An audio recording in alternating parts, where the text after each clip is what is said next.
This is going to be a brief tutorial to show you how to use Jing software, and this can be used to create screen captures that you can use to give students an actual visual tutorial of how to use things.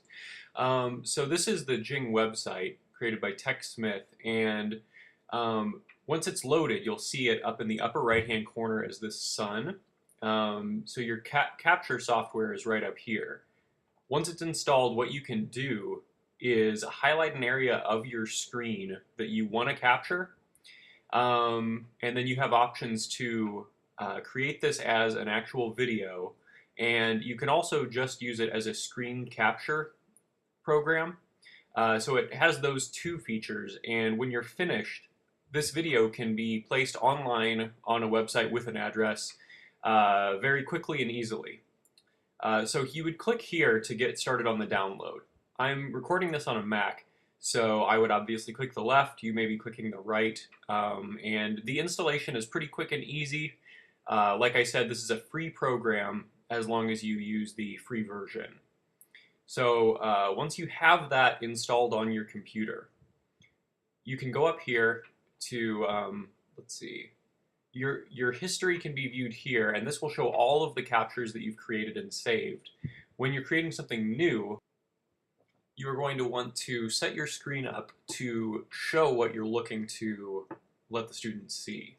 So I'm going to be showing my students how to access their Pearson account.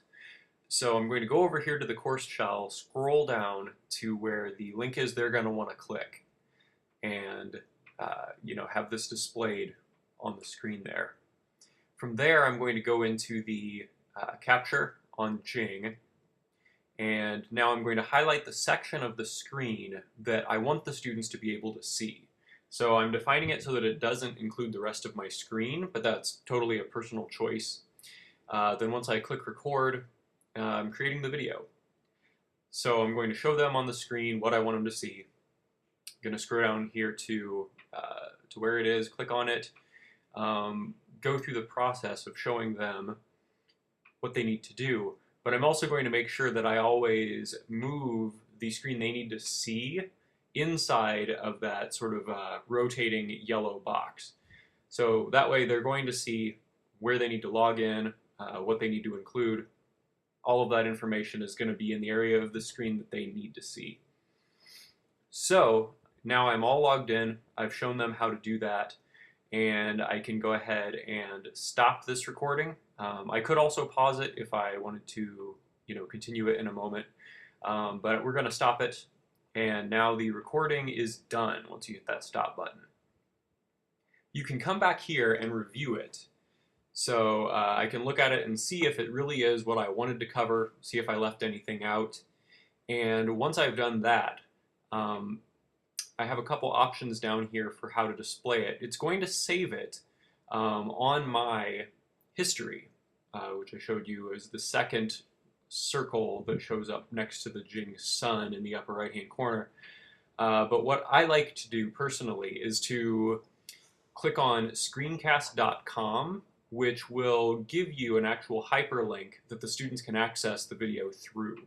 So it's being converted right now, and when this is finished, students are going to be able to just access it online. They're not going to need access to a file on your computer or anything like that. It's all going to be done online. A couple limitations to point out about Jing. If you're using the free version, you can't go any longer than 5 minutes on the clip.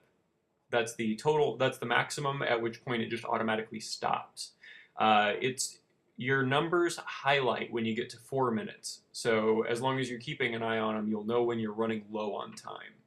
If you have something that'll take longer than that to go over, I would recommend creating a couple short videos, each one showing a different step of the process.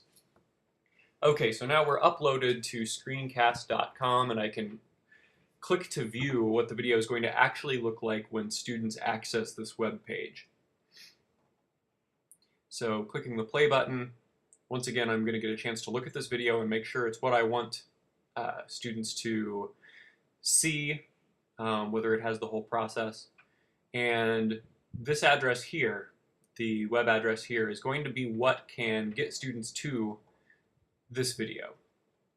So now I can access my students, add them to my email list, and type in a little message about what this video is and what it'll help them do, and plug in this address.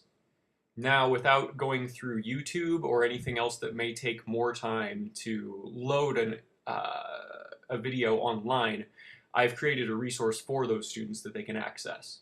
So all of this, other than setting up the actual program on your computer, took less than 6 minutes. Now, you may notice that the font on my screen is pretty big so that students can actually read that when they're viewing the video. And you can access this through looking at your appearances under your internet browser, at least on a Mac. It may be a little bit different if you're using a PC. I'm not 100% sure. So again, at the bottom of the screen, you'll see the address that you can go to download Jing. I hope this quick tutorial has been helpful. Thank you.